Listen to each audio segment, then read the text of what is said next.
Saya ulangi, jadi topik yang kedua adalah gangguan keseimbangan asam basa. Jadi gangguan keseimbangan asam basa itu gini, homeostasis dari asam basa atau keseimbangan asam basa itu sangat penting karena sel di dalam tubuh kita itu enzim-enzimnya hanya bekerja pada pH 7,4. Jadi kalau dia lebih dari 7,4 atau kurang dari 7,3 maka enzimnya tidak bekerja. Karena enzim tidak bekerja maka dia akan menyebabkan kematian dari sel. Sehingga ini sangat dipentingkan ya untuk keseimbangan asam basa. Kemudian penyebab dari keseimbangan asam basa ini bisa karena proses metabolik, misalnya aktivitas berlebihan sehingga asam laktatnya menumpuk, menyebabkan asidosis metabolik, atau pada pasien diabetes terjadi pemecahan lemak, pemecahan protein untuk menghasilkan glukosa dengan hasil sampingnya adalah benda keton yang sifatnya asam, maka terjadilah juga asidosis metabolik. Kemudian misalnya pada orang dengan muntah-muntah yang hebat, maka HCl kan akan berkurang ya karena keluar semua. Maka karena HCl itu membawa ion H, maka tubuh itu akan kekurangan ion H sehingga dia akan terjadilah kondisi alkalosis. Maka terjadilah yang disebut dengan alkalosis metabolik. Kemudian selain dari proses metabolik juga disebabkan karena proses respirasi. Jadi kalau misalnya ada gangguan respirasi sehingga terjadi sesak nafas, maka CO2 di dalam darah itu akan meningkat. Maka terjadilah kondisi asidosis karena CO2 itu sifatnya asam. Maka asidosisnya adalah asidosis respiratori. Kalau misalnya pernafasannya itu terlalu cepat sehingga kadar CO2 di dalam darah itu menurun, maka terjadilah kondisi yang disebut dengan alkalosis respiratori. Jadi tipe gangguan keseimbangan asam basa ini ada yang disebut dengan metabolic acidosis. Kalau metabolic acidosis maka pH-nya itu kurang dari 7,5, kemudian HCO3-nya itu menurun, CO2-nya normal ya. Jadi kalau HCO3 itu menunjukkan metabolik, kalau CO2 menunjukkan respiratori. Kemudian kalau alkalosis, karena alkalosis berarti pH-nya lebih dari 7,4, kemudian HCO3-nya yang meningkat, sebaliknya CO2-nya ini menjadi normal. Kalau yang respiratori acidosis, maka pH-nya kurang dari 7,5 karena respirasi, berarti yang menaik adalah CO2, kemudian HCO3-nya yang normal. Kalau respiratori alkalosis, maka pH-nya lebih dari 7,4 karena dia respirasi, maka CO2-nya ini menjadi turun dan HCO3-nya normal.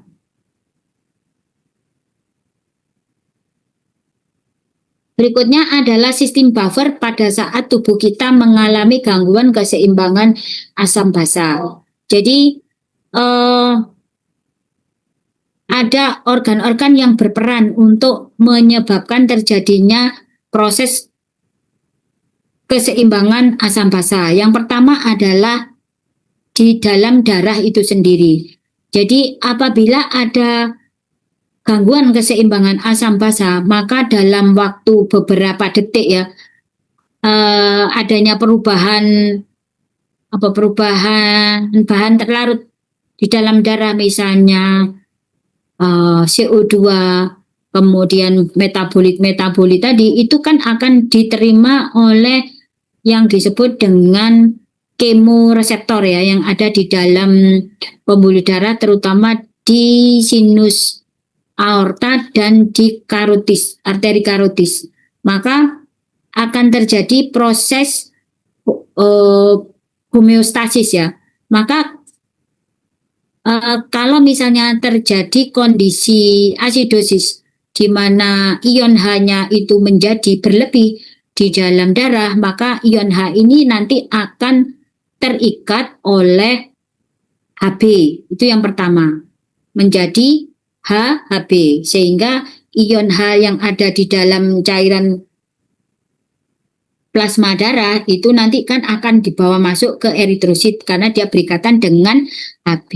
Kemudian yang kedua, ini nanti akan dinetralkan oleh ion bikarbonat. Jadi karena Hb tadi sudah berikatan dengan H+, ya, sehingga kan di dalam sel H plusnya cukup tinggi, maka dia akan mengeluarkan HCO3-min. Nah, HCO3-min ini nanti dia akan berikatan dengan ion H yang ada di dalam darah dia atau di dalam plasma, ya, sehingga dia akan netral menjadi H2CO3.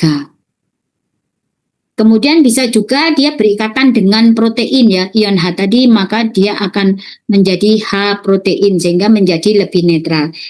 Intinya sistem buffer di dalam darah itu adalah apabila ada kondisi asam, maka dia dinetralkan menjadi asam lemak. Jadi misalnya tadi H plusnya tinggi, maka dia dinetralkan dengan ion bikarbonat menjadi H2CO3. Dia merupakan asam lemak. Kemudian Hb, H plus tadi juga akan berikatan dengan HHB. Dia juga akan membentuk asam lemak. Kalau misalnya ternyata buffer yang dilakukan oleh darah ini tidak berhasil, maka ada lagi yang disebut dengan buffer respirasi. Nah, ini tadi mekanisme di dalam darah, ya. Jadi ada buffer protein di mana H plus akan berikatan dengan protein membentuk H protein. Kemudian bisa juga dengan Hb, maka H plus berikatan dengan Hb membentuk HHB. Kemudian kalau berikatan dengan HCO3- itu nanti akan berubah menjadi H2CO3. Hb, H plus, biru. H plus plus HCO3-. HCO3- nya nanti akan berubah menjadi H2CO3, maka H2 akan terbentuk H2O dan CO2 yang dikeluarkan melalui saluran pernafasannya pada saat kita bernafas. Kemudian bisa juga dari buffer fosfat, ya.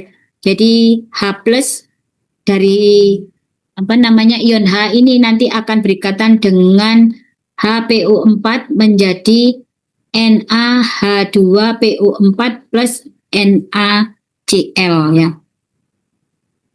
H dengan keliru gini kayak H dengan A, ini Na nih enggak. HCl plus NaPO4, ya, nanti akan berubah H-nya sama ini kan H2PO4 menjadi asam lemak, kemudian Na2 plusnya berikatan dengan Cl membentuk NaCl.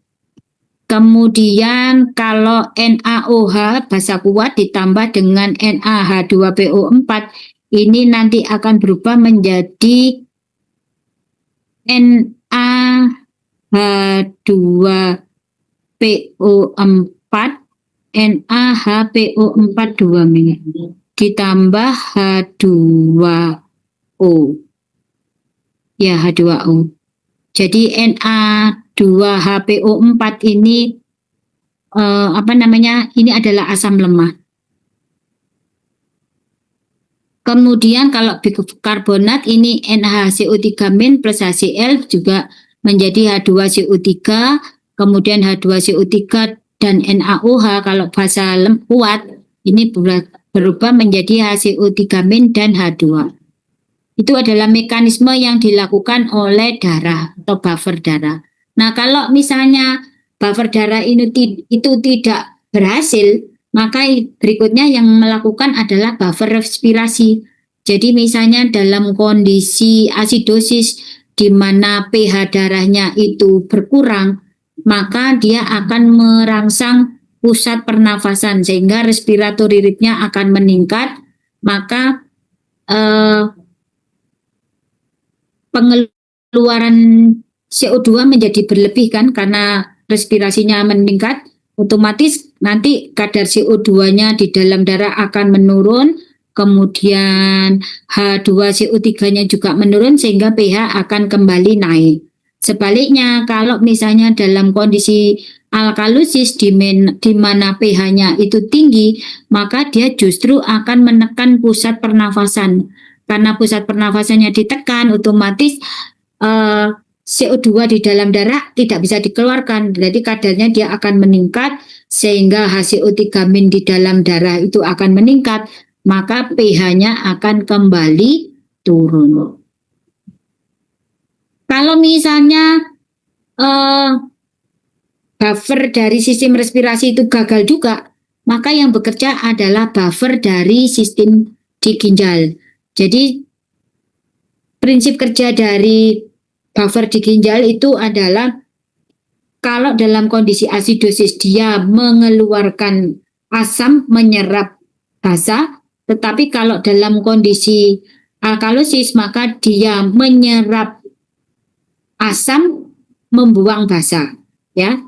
Jadi mekanismenya kalau misalnya terjadi asidosis gitu ya, ini kan ada CO2. CO2 itu nanti akan berikatan dengan air yang ada di dalam sitoplasma sel. Ini di lumen ya, di lumen dari tuba. Kok tuba? Di lumen dari tubulus ya, tubulus dari ginjal. Maka dia akan berubah menjadi H2CO3. H2CO3 dengan enzim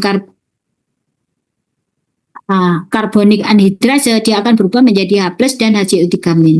Nah, kalau dalam kondisi asidosis maka HCO3-nya yang akan ditarik ke dalam darah sedangkan H+-nya ini nanti akan dibuang bersama dengan urin. Sebaliknya kalau dalam kondisi alkalosis maka CO2 berikatan dengan air menghasilkan H2CO3 kemudian terurai menjadi HCO3- dan H+, maka H+-nya yang ditarik sedangkan HCO3-nya yang dibuang. Jadi intinya kalau kelebihan itu yang dibuang ya. Jadi kalau asidosis kan kelebihan asam, maka asamnya yang dibuang, yang ditarik adalah basa atau bikarbonat. Sebaliknya kalau dalam kondisi alkalosis maka ion H-nya itu yang ditarik masuk, sedangkan bikarbonatnya yang dibuang.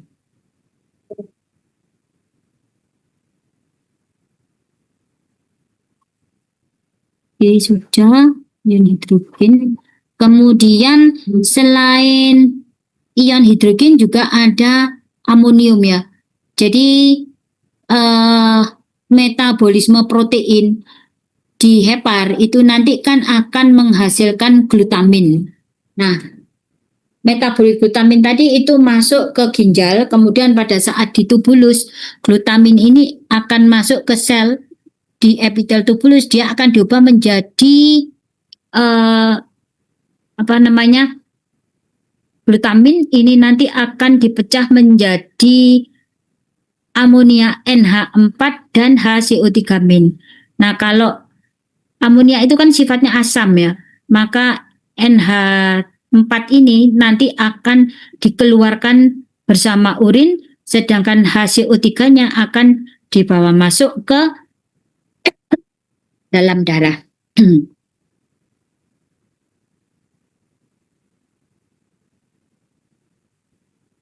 Berikutnya adalah bagaimana respon tubuh dalam kondisi respiratory acidosis. Jadi kalau respiratory acidosis maka terjadi penurunan pH di dalam darah dan peningkatan kadar CO2 dari sistem respirasi karena gagalnya dari sistem respirasi. Jadi pada saat terjadi asidosis maka kan CO2-nya meningkat nih di dalam darah. Karena CO2 di dalam darah itu meningkat maka dia akan menyebabkan terjadinya kompensasi sehingga dia akan mengaktifkan pusat respirasi. Nah, karena terjadi peningkatan aktivasi pusat respirasi, maka kan frekuensi nafas akan meningkat sehingga terjadilah pengeluaran CO2. Kemudian buffer di dalam darah ini juga akan bekerja, maka CO2 yang tinggi tadi itu kan sifatnya asam, maka dia akan diikat oleh ion bikarbonat sehingga dia akan menjadi lebih netral. Kemudian yang ketiga juga sistem renal yang bekerja, maka dalam kondisi asidosis maka dia akan mengeluarkan H+ tapi menyerap HCO3 sehingga kondisinya akan kembali ke kondisi homeostasis atau kadar CO2 di dalam darah akan kembali terjadi normal ya kondisinya. Sebaliknya bagaimana kalau misalnya terjadi alkalosis ya? Kalau alkalosis terjadi penurunan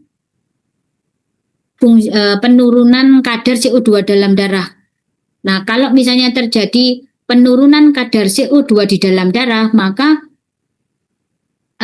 CO2 tadi itu kan dia berikatan dengan H2O menghasilkan H2CO3 kemudian terurai menjadi H+ ya. Nah, H+-nya itu sebenarnya yang merangsang, tapi kalau CO2 di dalam darahnya itu rendah, maka H+-nya juga rendah sehingga dia tidak merangsang pusat pernafasan, maka pusat pernafasannya akan berhenti. Nah, kalau dia berhenti, otomatis kan CO2 di dalam darah itu akan ditahan ya, tidak dikeluarkan sehingga akibatnya CO2 dalam darah itu akan juga naik. Nah, kemudian bagaimana dengan buffer di dalam darahnya? Maka kalau CO2 di dalam darah itu juga berkurang sehingga ion OH-nya ya yang meningkat, maka OH tadi kan bisa berikatan dengan fosfat, bisa juga berikatan dengan bikarbonat untuk menghasilkan basa yang sifatnya basa lemah. Kemudian kalau di ginjal maka kelebihan bikarbonat ya, karena bikarbonatnya berlebih, maka dia akan dikeluarkan bersama urin dan menyerap asam. Ini sama ya kalau asidosis metabolik. Terus sudah selesai ya. Jadi kalau terjadi asidosis metabolik, maka yang bekerja yang pertama adalah darah ya. Yang bekerja paling awal itu adalah darah. Maka dia akan menetralkan ion H, berikatan dengan H+, berikatan dengan bikarbonat atau Hb. Kemudian gagal, dia akan mengaktifkan sistem respirasi sehingga terjadi hiperventilasi. Kalau gagal lagi, maka ginjal yang bekerja terakhir, yaitu dia akan mengeluarkan asam dan menarik HCO3. Sebaliknya kalau dalam kondisi alkalosis, maka kelebihan ion OH. Kalau OH-nya berlebih, nanti kan dia akan berikatan dengan natrium ya, NaOH, maka dia bisa berikatan dengan fosfat. OH-nya itu akan berikatan dengan fosfat. Kemudian di dalam darah, sehingga netral. Kemudian yang kedua, dia akan menghambat pusat pernafasan, sehingga CO2 akan kembali naik. Atau kalau gagal lagi di ginjal, dia akan menarik bikarbonat, membuang asam. Keliru. Kalau dia kelebihan bikarbonat berarti membuang bikarbonat, menarik asam. Itu kalau alkalosis. Ini sudah ada rekamannya, jadi nanti bisa kalian dengar sendiri. Ada pertanyaan?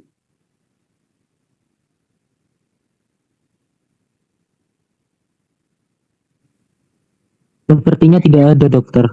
Ya wes, kalau tidak ada, kita akhiri untuk kuliah hari ini. Terima kasih. Assalamualaikum warahmatullahi wabarakatuh. Waalaikumsalam warahmatullahi wabarakatuh. Terima kasih banyak, dokter. Terima kasih, dokter. Terima kasih. Saya live ya. Oke, dokter. Oke, dokter.